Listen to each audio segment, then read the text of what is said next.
She spent my retirement money on herself. One look in the kitchen changed everything. I never thought I would become invisible in my own life. Not to strangers, not to the world, but to my own daughter. This is not a story about money.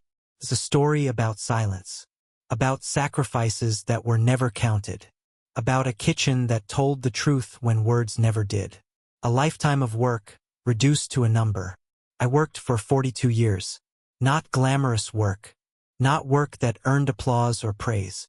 I woke up before sunrise, packed lunches, ironed clothes, stood on crowded buses, and returned home with aching legs and tired hands.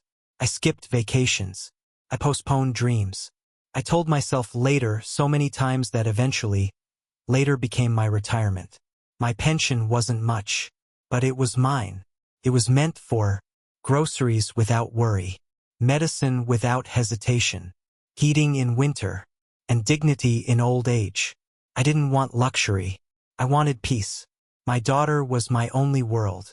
After my husband passed away, my daughter became everything. I raised her alone. I never remarried. I never complained. When she cried, I stayed awake. When she struggled, I worked overtime. When she dreamed, I paid the price. Every sacrifice felt worth it when I saw her smile. So when she came to me one afternoon, excited and glowing, I didn't see danger. I saw my little girl. "Mom, I'll pay you back." She stood in my living room, phone in hand, scrolling through photos. A beach, a resort, a sunset that looked unreal. "Mom," she said, barely looking at me. "I really need this trip." I asked gently, "Need it for what?" She sighed, as if I wouldn't understand. "I'm exhausted." "I've been under so much stress. Everyone I know is traveling. I just need a break." Then she looked at me. "You're not really using your pension right now, right?" That sentence changed everything. The moment I should have said no, I hesitated. My pension had just arrived. It was supposed to last me the month.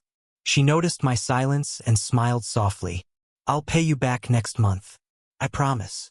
She hugged me, kissed my cheek. "You always help me. Just this once. Just this once." I transferred the money, watching her leave.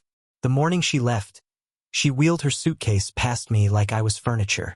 She smelled of perfume, confidence, freedom. "Don't worry about food," she said casually. "You don't eat much anyway." She laughed. I forced a smile. When the door closed behind her, the house felt larger, colder, living on almost nothing. The first week I managed. Tea without sugar, bread instead of meals. I told myself it was temporary. By the second week, I started skipping meals. I drank water to quiet my hunger. I didn't want to call her. I didn't want to sound needy. I didn't want to ruin her happiness. Her social media told a different story. Every night I checked my phone. Photos appeared. Fancy breakfasts, colorful drinks, smiling selfies. Captions like, "Living my best life." She never asked how I was. I liked her photos anyway. The day the power almost went out. One evening, the lights flickered. I hadn't paid the bill. I sat in the dark, wrapped in a sweater, listening to the refrigerator hum weakly. I wondered how many parents were sitting like this, silent, forgotten, still loving. Her return.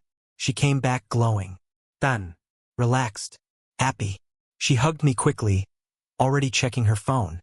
"Trip was amazing," she said. "You should travel someday too." I nodded. She walked into the kitchen. The scream. It was sudden, sharp, terrified. She screamed my name. The kitchen that told the truth.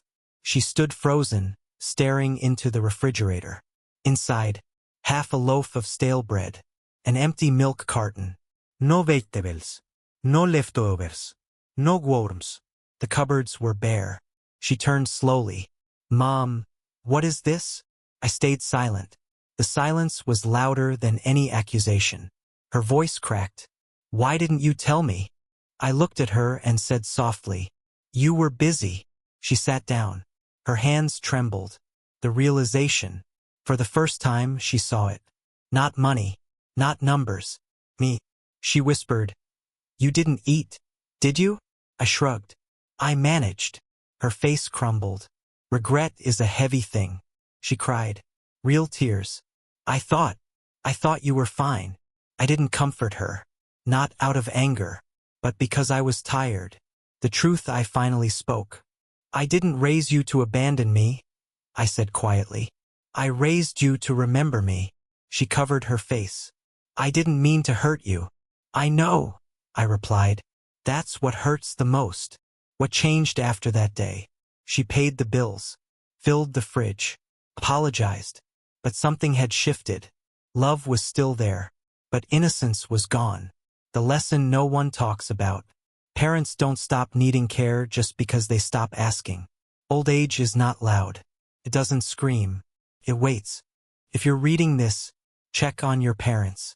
Not with money, with presence. One day, a quiet kitchen may tell you what words never did.